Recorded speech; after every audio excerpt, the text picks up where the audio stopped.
Equity Gurukul के इस खास शो में आपका स्वागत है। खास मैं इसलिए कह रहा हूं कि यहाँ पर मेहमान आज जो मेरे साथ है वो बेहद खास है।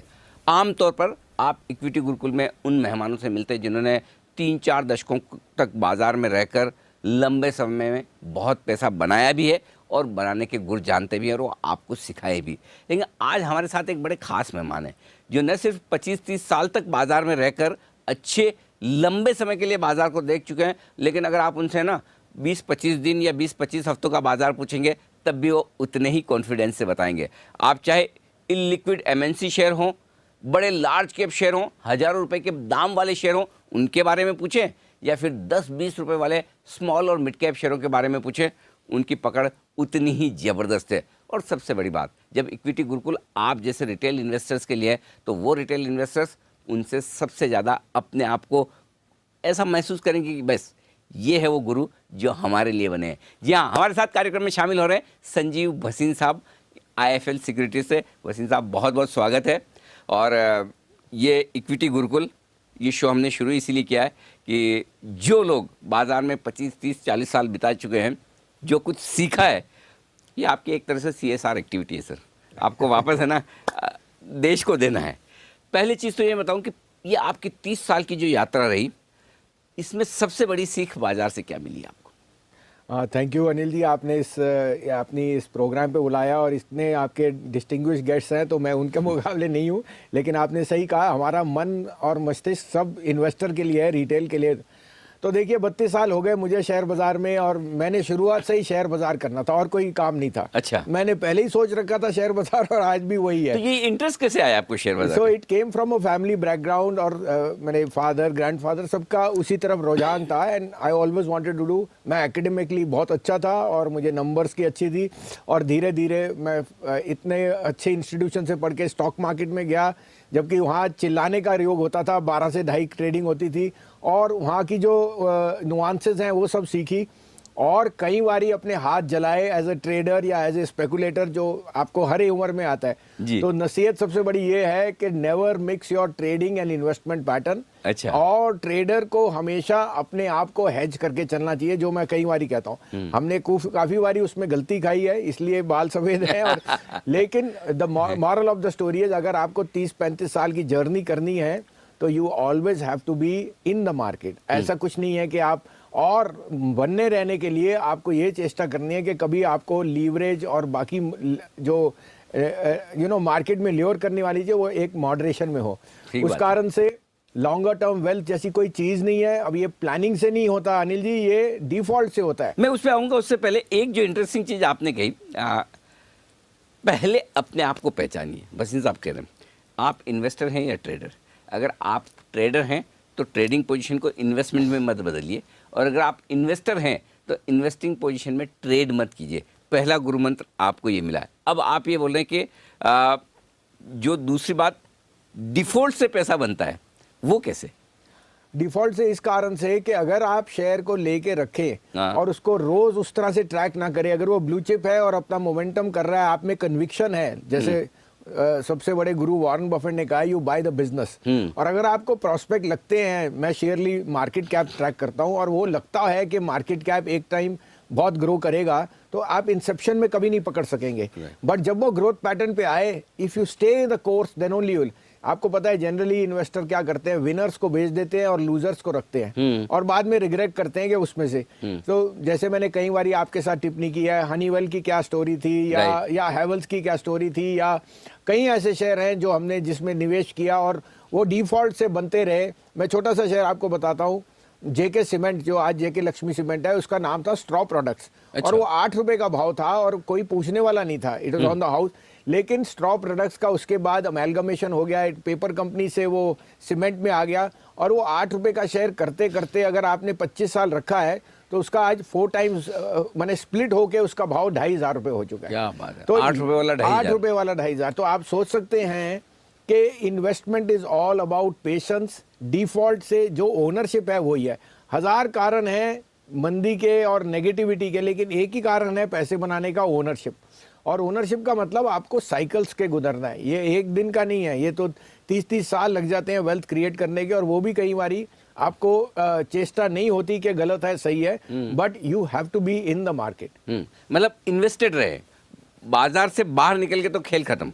सर अगर आप इंडिया की स्टोरी को ये समझते हैं, मैं आपको पहले भी कहा, जैसे आपने कल आपसे मजाक में कहा कि 1983 में अगर आप मारुति लेने जाते तो 63,000 रुपए आपको लग रही थी, और आप सोचते रहते 63,000 कहाँ से गूं। आज आप 80,000 का आईफोन 1 मिनट में लेते हैं, आपको पता भी नहीं लगता। करेक्ट। अब आप मार्केट कैप देखो आईफोन की कहाँ हो गई है, या वो 63,000 वाली मारुति। सो इस कारण से हम कई बारी वी ऑलवेज थिंक के घुसे ना घुसे, there is no such thing as timing the market. It is just any time जब आप एक मन बना लें कि equity as an asset class own करना है, किस प्रोपोर्शन में करना है depends on your age profile, but being there that is the only mantra. मैं ना आपसे इतने सालों से मैं आपको जानता हूँ, आपके हज़ारों इंटरव्यू मैंने कर डाले हैं। मुझे एक चीज़ जो हर बार मैं सोचता हूँ कि कभी मैं भसीन साहब से सीखूंगा, और आज मुझे मौका मिला तो मैं भी सीखना चाहता हूँ। सर ये कॉन्फिडेंस कहाँ से लाते हैं आप इतना कि नहीं, मतलब गिरते हुए बाजार में जब 10,000 निफ्टी होगा तो सब बोलेंगे 8,000 हो जाएगा, 8,000 होगा तो सब 6,000 बोलेंगे, और 12,000 होगा तो सब 14,000 बोलेंगे, राइट? भीड़ तो यही करती है। 10,000 की निफ्टी में आप नहीं सोचते कि 8,000 या 9,000 हो जाएगा, आप 12,000 सोचते हो। ये कॉन्फिडेंस कब, कैसे और कहाँ से आता है? सो देखिए अनिल जी, पहली बात तो मैं कॉन्फिडेंट आदमी हूँ और पॉजिटिव आदमी हूँ। आपको पता है ये तो जिंदगी में भी उतार चढ़ाव है, और हम इसको किससे चेष्टा करते हैं? अपने मन से जी। मन और मस्तिष्क। तो मन और चंद्रमा और मस्तिष्क और माँ, ये हमारी सांस है। अगर आप किसी भी दिन शेयर बाजार से धोखा खा गए या मंदे हो या निराश है, आपकी मदर सबसे पहले जान जाएगी। ये मेरे को उन्होंने बहुत पहले कहा था कि बेटा वही करना है जो जिससे मन में चिंता ना आए, और उनके कारण से कि उनको ना चिंता है, मैं पॉजिटिव रहता हूँ कि इस शेयर बाजार में रहना है तो उनकी आशीर्वाद से और पॉजिटिव ही रहना है, चाहे लोगों का वेल्थ क्रिएट करे। अपने लिए तो आप जो कर लिया, देखिए I am at an age जहाँ मुझे उसकी भगवान की मेहर, लेकिन मैं चाहता हूँ हमारे तजुर्बे से लोग सीखें और समझे कि मंदी का कारण अगर आता है तो वो आपके लिए लेने का अपॉर्चुनिटी है। साथ में you know as a bent of mind we are always positive. India की डेमोग्राफिक्स पे आप नेगेटिव हो ही नहीं सकते, because despite so many imponderables. आप देखिए कहाँ है बाजार। 2 साल पहले जो आपको दिख नहीं रहा था वो आज आपके सामने रियलिटी है, और अब वो green shoot and so on. So there is no fine time, you have to be positive on the market. Fear is always a good time to buy. लेकिन फियर होता है तब इस तरह का डर होता है कि आज नहीं लेकर कल लिया तो सस्ता मिलेगा, और ज़्यादातर वक्त लोग जो इंतज़ार करते हैं वो सही भी पड़ते हैं कि हर दूसरे दिन भाव गिरते हुए नजर आते हैं। जो पैनिक वाली सिचुएशन होती है, क्या उस समय हिम्मत की जा सकती है? करें तो कैसे करें? बहुत अच्छी बात कही आप। देखिए सैटरडे को क्या हुआ था, एक एकदम हॉरर शो हुआ था कि डाउ वीक था, LTCG नहीं आया और मार्केट क्रैश कर गई। अब अगर आप सोचते कि ये 11,500 600 जो भी है उसके बाद ये, तो आपने मिस कर दी अपॉर्चुनिटी। 3 दिन में रिबाउंड आ गया। उसी तरह से मैं कहता हूँ fear comes because of a event, और उस इवेंट में भाव आपको साथ मिलते हैं। नहीं तो क्यों आपको रिलायंस सस्ता मिलेगा? कोई ना कोई कारण होएगा, लेकिन दैट कारण is temporary. Prices are falling because of a fear factor या सप्लाई एंड डिमांड, और किसी को फियर को आपको लेना चेष्टा करनी चाहिए, तभी आप कमाएंगे। तो there is never a find time of buying और सेलिंग। और अनिल जी, मैं इन 30 साल में गुजर चुका हूं इस तरह के, मैंने 3 तो सर्किट्स देख चुका हूं, तो मुझे पता है कि क्या फियर है और क्या ग्रीड है, और इस कारण से हम बाजार को थोड़ा बेटर एनालाइज कर सकते हैं या एंटिसिपेट कर सकते हैं। तो आपके लिए एक और बड़ा लेसन ये कि आपको 30 साल मार्केट में बिताकर सीखने की जरूरत नहीं, 3 सर्किट देखकर सीखने की जरूरत नहीं, भसीन साहब के अनुभव से सीखिए। भसीन साहब, एक और सवाल मैं जो आपसे पूछना चाहता हूँ, क्योंकि आप है ना कभी स्टॉक्स पर बात करने से परहेज नहीं करते। आमतौर पर बाजार के जितने बड़े गुरु हो गए, हम स्टॉक्स पे बात नहीं करेंगे, राइटली सो, उनके अपने कंप्लायंस इशू होते हैं, आपके भी होते होंगे, लेकिन आप दिल से बोलते हैं।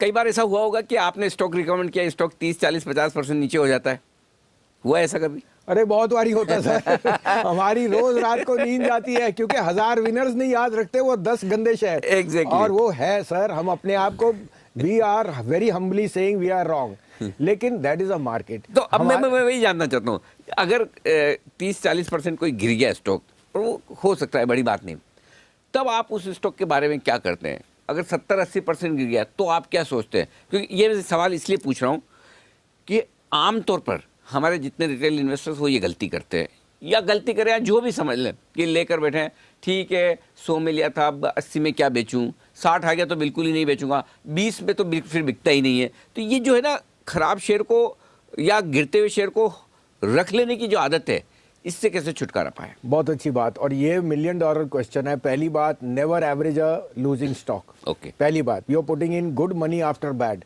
ये मैंने प्रिंसिपल सीख लिया। मैं कभी अपनी लॉस, चाहे आपको कंपनी कितनी पसंद आ रही हो, बिल्कुल, अगर उसका भाव मेरे को फॉलिंग नाइफ दिखे और मुझे दिखता नहीं, समझ नहीं आ रहा क्यों घट रहा है, तो मेरी पहली, इसका अच्छा, मतलब समझ नहीं आ रहा तो करेक्ट। अगर मुझे पता है कि जेन्युइन है, ब्लू चिप है और कोई कारण से गिर रहा है, तो I will definitely. But if I am on the wrong foot और मेरा ईगो मुझे बेचने नहीं देता, देखो आई एम ऑल्सो, मेरे पे भी इमोशन, लेकिन अगर मेरा ईगो मुझे बेचने नहीं दे रहा, मैं और खरीदने की चेष्टा नहीं करता। इस कारण से अनिल जी, मैं कहता हूं सबसे अच्छी चीज जो आज हमारे यहाँ एक रेवोल्यूशन आ गया, वो सिप और म्यूचुअल फंड है। Mutual fund managers are unemotional because they are managing your money, और वो लॉस काटना जानते हैं। उनको इमोशन नहीं है क्योंकि उनको आपका परफॉर्मेंस देना है। वो चीज बेच सकते हैं, आप और मैं नहीं बेच सकते। इस कारण से द म्यूचुअल फंड रूट और the SIP route is the best long term investor for the passive investor. नहीं, लेकिन सर उसमें एक दिक्कत है, म्यूचुअल फंड में पैसा लगाएं, सिप में पैसा लगाएं, 5-15 साल के लिए भूल जाएं, पैसा तो बनता है। ये तो प्रूवन ट्रैक रिकॉर्ड है। आप मतलब बहुत घटिया से घटिया इन्वेस्टर हैं तब भी बना लेंगे। लेकिन है ना, उसमें एक तो 2 प्रॉब्लम है। एक तो मज़ा नहीं आता मार्केट में खेलने का, और दूसरा ये कि जो पैसा स्टॉक में डाल के कई कई गुना हो सकता है, म्यूचुअल फंड में एवरेज रिटर्न्स मिलेंगे, एवरेज से बेहतर रिटर्न मिलेंगे। तो जिनको बहुत ज़्यादा पैसे बनाने हैं और जिनको ये लगता है कि मुझे भी तो एक सेटिस्फेक्शन होना चाहिए कि देखिए मैंने खरीदा है, मैंने स्टॉक ढूंढा है, मैंने इसमें बना है, तो ये जो दोनों इमोशंस है, इनको कैसे कंट्रोल करना है? तो वो इमोशंस तो प्योर एंड सिंपल है। उसके लिए आपको अपनी बैलेंस शीट ठीक पढ़नी है, आपने अपना रोड चेक्स करने हैं, सी व्हाट द प्रोडक्ट। उसके लिए आपको मैं सिंपली बताऊं अनिल जी, मैंने अगर कोई मल्टी बैगर बनाया है, it has been from the grass root level, कोई बैलेंस शीट पढ़ के नहीं बनाया। तो उदाहरण के लिए, अगर आपने पेज इंडस्ट्री 750 रुपये पे मैं था जब मैं डॉइचे बैंक में, और प्लेसमेंट हुई, यही एनालिसिस कर दे कि जॉकी एज अ ब्रांड कितना उसका ब्रांड वैल्यू होएगा। और आज की डेट में आप अपने बच्चों को जानते हैं, उनकी जो स्पेंडिंग पैटर्न्स है पर्सनल कंजम्पशन पे आर मच अबव जो आप कभी और मैं कभी कर सकते थे। तो वो बताता है कि जो ब्रांड एक वायबल है या दिखती है,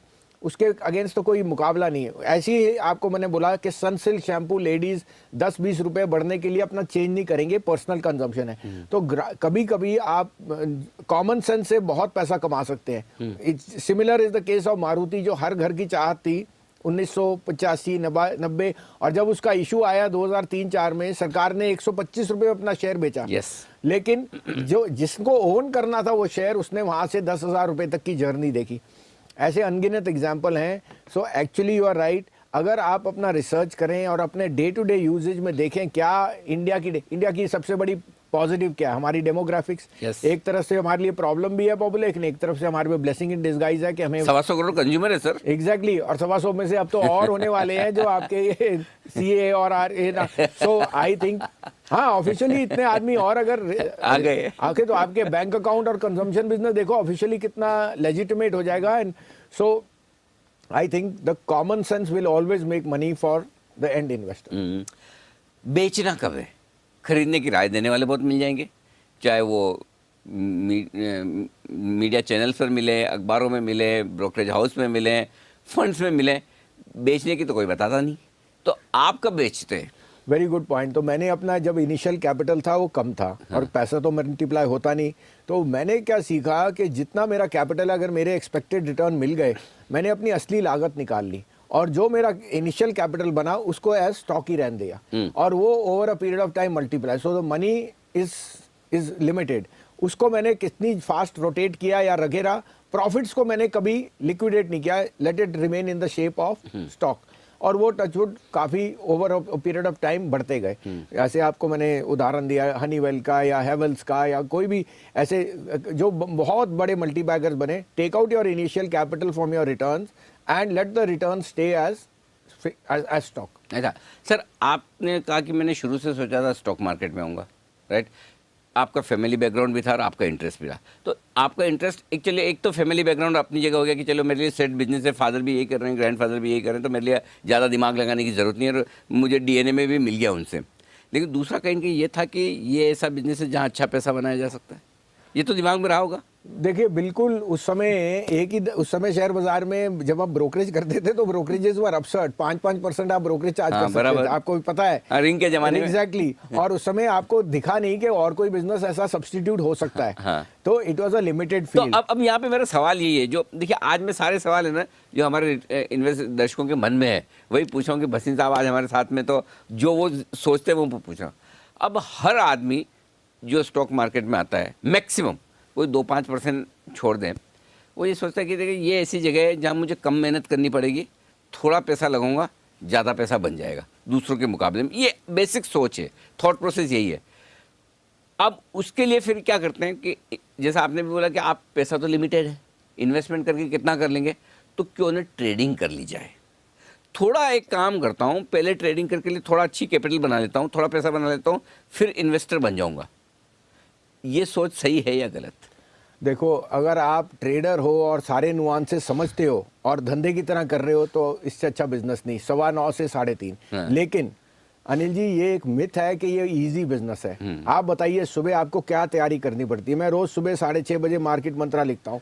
सोने का भाव, oil, bond yield, gold, macro micro, Donald Trump किस तरफ से उठ रहे हैं ये मेरे को देखना पड़ता है, और उसके साथ एक मार्केट की एनालिसिस करनी है, स्टॉक रख। So it's a very tedious job और आपको ये पता it's not easy. Similarly trading is not easy अगर आप 3 उसके नुआंसेस रखो, mark to market, value at risk and hedge. ये तीनों को अगर आप कंट्रोल कर सको कि आपका हेज क्या है, वापस बताएं तीनों चीज। मार्क टू मार्केट मतलब आपका लॉस कितना आ रहा है वो आपका लिमिट, अगर आप वो कंट्रोल कर ले, क्योंकि आपको पता है डेरिवेटिव्स में रोज सेटलमेंट होती है। राइट। और अगर आपका मार्क टू मार्केट ज्यादा हो गया फिर आप वापस नहीं आ सकते। तो मार्क टू मार्केट को कंट्रोल करना अहम बात नंबर है। 1 वैल्यू एट रिस्क, एक कॉन्ट्रैक्ट 5 से 7 लाख का है, अगर मैं 50,000 कमा सकता हूँ तो 50,000 गवा सकता हूँ, उसको कैसे कंट्रोल कर। और थर्ड हेज, अगर मेरे पास लॉन्ग है 10 लाख के तो मेरे पे शॉर्ट है या नहीं है, क्योंकि कल को रात को क्या होता है मुझे नहीं पता, उसको मैं बर्दाश्त कर सकता हूँ या नहीं। अच्छा आप शॉर्ट भी करते हैं? बिल्कुल मार्केट में जब मौके मिलते हैं हेज करने के लिए तो आपको करना ही पड़ेगा, नहीं तो आप लास्ट नहीं करोगे। The volatility in the market will always see your stop losses are. आज नई बात मुझे आपके बारे में पता चली कि हेजिंग के लिए भले ऐसे शॉर्ट ना करते हो लेकिन हेजिंग के लिए आपको हेज करना है अनिल जी, नहीं तो आप कभी कमा के रख सके नहीं। आपका एक तरफ से मार्केट नहीं चलती, दोनों तरफ मार्केट में। क्या ये ऐसा पॉसिबल है कि ट्रेडिंग करके थोड़ी कैपिटल बना ली जाए और उसके बाद इन्वेस्टमेंट करें, या फिर एक बार अगर ट्रेडिंग करके थोड़ी कैपिटल, पहली बात तो ज़्यादा लोगों की बनती नहीं, उल्टा जाने के चांस ज़्यादा है, और अगर बन गई तो फिर वो लालच जाएगा नहीं, फिर सोचेंगे फिर क्यों अब इन्वेस्टमेंट करूँ, ट्रेडिंग ही करते रहूँ, यहाँ पैसा बन रहा है। बिल्कुल, तो वो एक देखिए एक एड्रेनलिन रश है। जब आपको वो दिखता है शेयर बाजार उतार चढ़ा, वो आपके सिस्टम में आ जाता है। हाँ। अगर आप वो टॉलरेट कर सकते हो, आपकी हेल्थ को हानि नहीं है, साथ में आप में डिसिप्लिन है, क्योंकि आपको पता है पैसा लिमिटेड है और आप हमेशा डाउट करोगे। लेकिन जब आपके स्टॉप लॉस या आपकी जेब कम हो गई तो आपको पता है कि you are in the wrong place. तो यू मस्ट बी, आपकी जो आपकी तृष्णा है वो एक तरह से it should be very very disciplined and you must be aware the market can be very cruel. तो the trader has to be aware, और साथ में मार्केट साइकोलॉजी समझनी चाहिए। Don't catch falling knife, sell weakness buy strength, ये old adages हैं। आप उसको फॉलो कर सकते हैं तो मुश्किल है। 50 वाला जेपी जब 40, 30, 20 हुआ, सबने लेने की चेष्टा की, जिसने बेच दिया, जिसको मंदी करनी आती है वो ट्रेडर है। जो सिर्फ तेजी करे वो ट्रेडर लास्ट नहीं करेगा, क्योंकि एक तरफ का बाजार नहीं चलता। जब वीकनेस है उसको पहले बेचना है। तो जैसे मैंने कहा, it has to be with your temperament, with your conviction and with your discipline. अब मैं एक चीज जानना चाहता हूँ, कोई शेयर भसीन साहब के पोर्टफोलियो में आएगा, खरीदा जाएगा, ये कब और कैसे होता है? भसीन साहब किसी शेयर को कब खरीदते हैं? वो खरीदने के पहले क्या देखते हैं? तो देखिए पहली बात तो ये है कि एज एन एनालिस्ट या एज ए एडवाइजर जो हम करते हैं, मैं अपने पर्सनल पोर्टफोलियो में ट्रेड नहीं करता, बिल्कुल भी नहीं। जो मेरे पे पुराने पोर्टफोलियो है वो इन्वेस्टमेंट है। और आज जो हम इन्वेस्टमेंट की चेष्टा करते हैं वो एक मार्केट की डायनामिक्स के साथ है। अब आपने देखा ही है 2 साल से market has been very very unkind to mid caps, और अगर आपने 2017 से मिड कैप लिए हैं तो आपके लिए तो 12,000 का लेवल इज डिसेप्टिव, मतलब ही नहीं आपको। तो हम यही चेष्टा कर रहे हैं कि अब मार्केट बदलने वाली है। ट्रेंड हमारे हिसाब से second half of 2020 can be very good. इस कारण से we are seeing sector stocks जहाँ पे मिड कैप में एक्सट्रीम वैल्यू है और जहाँ हमें मैनेजमेंट्स और उनके बिजनेस प्रोफाइल पे बहुत भरोसा है। So we are looking for those as a trend जिसको हम आउटलाइट कर रहे हैं। हमने अभी रिसेंटली पोर्टफोलियो बनाया था, that is out perform the Nifty, it has out perform the mid cap. नहीं सर, एक तरीका तो ये है कि जैसे आपने पोर्टफोलियो बनाया है और आपने देखा कि भाई ये 10, 20, 25 स्टॉक ऐसे हैं लाइफ टाइम हाई में इतना गए थे, अपने अच्छे समय में इतना बढ़े हैं, अब 40%, 50%, 60% नीचे मिल रहे हैं, मैनेजमेंट ठीक है, कंपनी ठीक है, बैलेंस शीट ठीक है, ले लें। एक तो वो तरीका जो आप बता रहे हैं कि भाई उसका पोर्टफोलियो बनाए।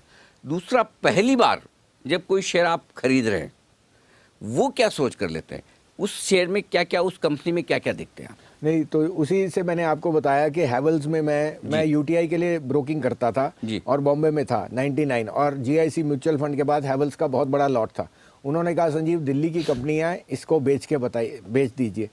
15 रुपए का भाव था। मैं मिल के आया मिस्टर कीमत राय गुप्ता जो अंडर हिल रोड में रहते हैं, जो 2-2 हजार गज के प्लॉट हैं, अगर आप कभी आप जाएं यूनिवर्सिटी, और उन्होंने उनकी बिजनेस का प्रोफाइल वाज वंडरफुल, बट वो एक बहुत टाइट फिस्टेड आदमी थे, खर्चा नहीं करते, मार्केटिंग नहीं थी, लोगों को पता नहीं। उससे उनके लड़के को मिला जो यंग था और उन्होंने अपनी विजन बताई, तो वहां से मुझे हैवेल्स पे बहुत बुलिश होना। मैंने कहा इलेक्ट्रिकल्स में इस जैसी मार्केट में इनका तो नाम ही नहीं पता और इनका मार्केट शेयर देखो कितना है। So underlying asset, business profile and market cap, ये तीनों चीजें आपको बताएंगी। वहां से हैवेल्स की मार्केट कैप 100 करोड़ भी नहीं थी और आज 40,000 करोड़ हो गई इन द लास्ट 22 ईयर्स। तो आप सोच सकते हैं पोटेंशियल कितना है। अगर आपको इनिशियली एक अंडर वैल्यूड मार्केट कैप के ऊपर जो स्टॉक मिल जाए जहां business profile is ट्रेमेंडस, it's like a joule in the crown. ऐसी और कोई एक आध स्टोरी ऐसी भसीन साहब जो बताना चाहे, क्योंकि जनरली ना दर्शक उससे ज़्यादा रिलेट करते हैं कि आपने कोई और ऐसा मल्टी बैगर शेयर जो कई गुना हो गया, वो कब कैसे खरीदार, किस तरह से आप उसमें बने रहे? तो आपको हनीवेल के बारे में मैंने बताया ही है। मेरे एक अंकल थे जो उस समय टाटा स्टील के लिए इंजीनियरिंग करते थे और उन्होंने कहा टाटा हनीवेल, उन्होंने मेरे को बेसिक समझाया कि हनीवेल कितना ग्लोबल प्लेयर है। Tata Honeywell is a 51-49 between, Tatas के पास 51 था और एक ग्रीन फील्ड प्रोजेक्ट था, तो वो उस समय 51 रुपये का था। लेकिन मैंने पोटेंशियल देखा डिजिटलाइजेशन का इंडिया में और कुछ ऐसा सोच नहीं थी। उसके बाद उसका भाव मेरे पे 5 पे 3 राइट आया और 1650 शेयर हुए। 10 साल में अनिल जी उसका भाव 750 हो गया, जिसके मैंने ज़मीन की, और आज उसका भाव 34,000 रुपये है। तो आप सोच सकते हैं, और अभी भी मैं कहता हूँ दुगना हो जाएगा, क्योंकि हनीवेल इज़ अ डाउ component, it is in the top 100 most favoured companies, और आप देख ही रहे हैं आपका एक्सपेंशन डिजिटलाइजेशन का कैसे है। अच्छा, आपसे मेरा कंफर्ट बहुत है, इसलिए मैं आपसे कुछ भी और खुल के पूछ भी सकता हूँ। कोई ऐसा एक आध एक्सीडेंट, ऐसा स्टॉक जो आपको लगा कि मैंने ये सोच के खरीदा था और बहुत खराब हो गया, उससे आपने जो सीखा हो? मेरा आइडिया स्टॉक जानने से ज़्यादा आपने क्या सीखा वो जानने में। तो बहुत अच्छी बात है। देखिए एनबीसीसी मैंने शुरू में जब पकड़ा था तो वो बहुत मल्टी बैगर बना जी, लेकिन हमने परसिस्ट किया, I am not sold that. NBCC जो मैंने लिया 200 रुपये में, उसके बाद इट वेंट अप 5 टाइम्स, और आज भी वो लेकिन लास्ट 2 साल में गवर्नमेंट मशीनरी के स्लो डाउन से, change of managements, even though the underlying business good, कुछ अटकलियां लगी supreme court, it is seeing a huge under performance. I own the stock, it is in our portfolios, but our moral is high that in the next 2 years this could be a huge turnaround because underlying assets चल रहे हैं। ऐसी कोई government machinery नहीं जहां वो नहीं कर रहा काम और डेट फ्री है, बट एक मैनेजमेंट। सो ये अंडरलाइंग भी आ गया कि सरकार के साथ आप लड़ नहीं सकते जब सरकारी कंपनीज में कोई वली वारिस नहीं है तो ऐसा हाल हो सकता है। You have to be prepared, however the value will always remain. बिल्कुल। तो बसीन साहब, वाकई में ऐसा पता नहीं चला कि ये शो कब खत्म होने आया, और आपके इतने 35 सालों के अनुभव से मुझे और हमारे दर्शकों को आज बहुत फ़ायदा हुआ होगा, ये मैं उम्मीद करता हूँ। बहुत बहुत शुक्रिया आपका इक्विटी गुरुकुल में हमारा साथ देने के लिए। थैंक यू, धन्यवाद।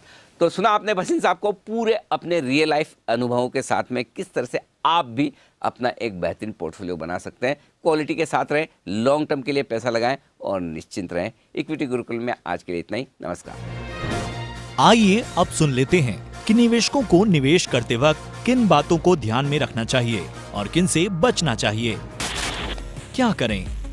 सेबी या एक्सचेंज पर रजिस्टर्ड ब्रोकर के साथ ही सौदे करें। रजिस्ट्रेशन के लिए दिए कागजातों की फोटोकॉपी जरूर लें। ब्रोकर एजेंट को साफ साफ निर्देश देने से ना कतराएं।